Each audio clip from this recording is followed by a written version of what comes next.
ಆಲೋಚಿಸಲಿ, ಮಾತನಾಡಲಿ ಅಪ್ಪ. ಹಾಲು ಹೊರಗಡೆ ಬೆರೆಯುವಾಗ, ಜನರೊಂದಿಗೆ ಬೆರೆಯುವಾಗ ಕರ್ತನೇ, ಯೋಹಾನ 3ನೇ ಅಧ್ಯಾಯ 18, 19, 20, 21 ವಾಕ್ಯಗಳಿಂದ ಮಕ್ಕಳ ಜೀವಿತದಲ್ಲಿ ಕ್ರಿಯೆ ಮಾಡುತ್ತಾ ಇರಲಿ ಸ್ವಾಮಿ. ಹಾಲೆಲೂಯಾ. ನಿನ್ನ ಮಕ್ಕಳ ಆಶೀರ್ವಾದಕ್ಕೆ, ಕುಟುಂಬದ ಆಶೀರ್ವಾದಕ್ಕೆ ಹಾಲೆಲೂಯಾ. ಕರ್ತನೇ, ನಿನ್ನ ಮಕ್ಕಳು ಹಾಕಿಕೊಂಡಿರುವಂತ ಯೋಚನೆಗೆ ತಡೆಯಾಗಿ ನಿಂತಿರುವಂತ ಎಲ್ಲ ಎರಿಗೋರಿದ್ದಾದ ತಡೆಗೋಡೆಗಳು ಬಿದ್ದು ಹೋಗಲಿ ಇನ್ Jesus name. Hallelujah, hallelujah.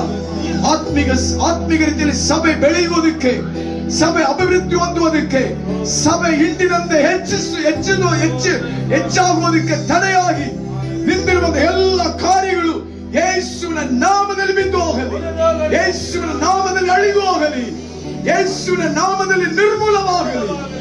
Thank you lord. Hallelujah, hallelujah. Thank you Jesus. ಧರ್ಮೋಪದೇಶ ಕಾಂಡ 28ನೇ ಅಧ್ಯಾಯ 1ರಿಂದ 14 ವಾಕ್ಯಗಳವರೆಗೆ ಹೇಳಲ್ಪಟ್ಟಿರುವಂತ ಎಲ್ಲ ಶುಭಗಳನ್ನು ಕರ್ತನೇ, ಈ ಒಂದು ಸಭೆಗೆ ನಾನು ಅರಿಕೆ ಮಾಡುತ್ತೇನೆ ಅಪ್ಪ. ಈ ಸಭೆಗೆ ನಾನು ಅರಿಕೆ ಮಾಡುತ್ತೇನೆ ಅಪ್ಪ. ಆ ಒಂದು ಅಪ್ಪ ಮಾತುಗಳು, ನೀನು ನುಡಿದಿರುವಂತ ಮಾತುಗಳು ಈ ಒಂದು ಸಭೆಯಿರುವಂತ ಚಿಕ್ಕ ಮಕ್ಕಳಿಂದ ಹಿಡಿದು ಈಗ ಹುಟ್ಟಿರುವಂತ ಮಕ್ಕಳಿಂದ ಹಿಡಿದು ವಯಸ್ಸಾದ ತಂದೆ ತಾಯಿಯಂದರು ಪ್ರತಿಯೊಬ್ಬರಲ್ಲಿಯೂ ಹಾಗೆ ಅದು ಫಲಿಸಲಿ ಸ್ವಾಮಿ, ಹಾಗೆ ಅದು ನೆರವೇರಲಿ ಅಪ್ಪ. Thank you lord. ಹಾಲೆಲೂಯಾ.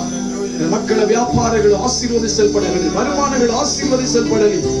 ಚಿಕ್ಕ ಕೆಲಸವಾಗಿರಬಹುದು, ದೊಡ್ಡ ಕೆಲಸವಾಗಿರಬಹುದು, ಯಾವುದೇ ಕೆಲಸಗಳಾಗಿದ್ದರೂ ಕೂಡ ಅದರಲ್ಲಿ ಕರ್ತನೇ ಹಾಲೆಲೂಯಾ, ನೀನು ಹೇಳಿರುವ ಪ್ರಕಾರವಾಗಿ ನಿನ್ನ ಕಷ್ಟಾಚಿತ್ತವನ್ನು ನೀನು ಅನುಭವಿಸುವಿ.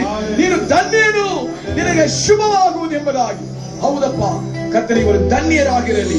ಇವರಿಗೆ ಎಲ್ಲ ವಿಷಯದಲ್ಲಿ ಶುಭವಾಗಲಿ ಅಪ್ಪ. ವಿದ್ಯಾಭ್ಯಾಸ ವಿಷಯದಲ್ಲಿ ಶುಭವಾಗಲಿ ಅಪ್ಪ, ಕುಟುಂಬ ವಿಷಯದಲ್ಲಿ ಶುಭವಾಗಲಿ ಅಪ್ಪ, ಆರೋಗ್ಯದ ವಿಷಯದಲ್ಲಿ ಶುಭವಾಗಲಿ ಅಪ್ಪ. Thank you Lord. ಆತ್ಮಿಕ ವಿಷಯದಲ್ಲಿ ಶುಭವಾಗಲಿ ಅಪ್ಪ, ಹಣಕಾಸಿನ ಕಾರ್ಯದಲ್ಲಿ ಶುಭವಾಗಲಿ ಅಪ್ಪ.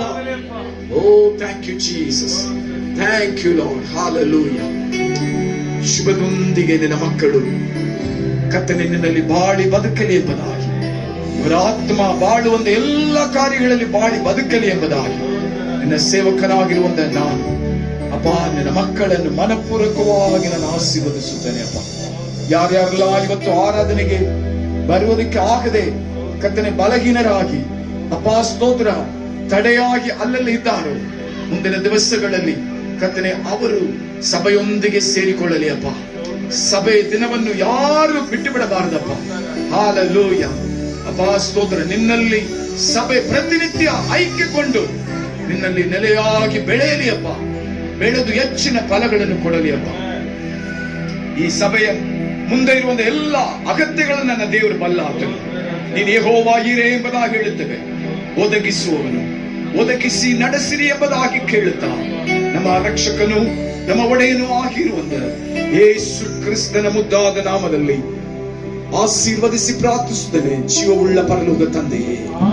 ಆಮೇಲೆ ನಾವೆಲ್ಲರೂ ಸೇರಿ ಶಬ್ದವನ್ನು ಮೇಲಕ್ಕೆತ್ತಿ ಹೇಳೋಣ. ನನ್ನ ಮನವೇ ಯೆಹೋವನನ್ನು ಕೊಂಡಾಡು, ನನ್ನ ಸರ್ವೇಂದ್ರಿಯಗಳ ನಾಮವನ್ನು ಕೀರ್ತಿಸಿ, ನನ್ನದೇ ಯೆಹೋವನನ್ನು ಕೊಂಡಾಡು.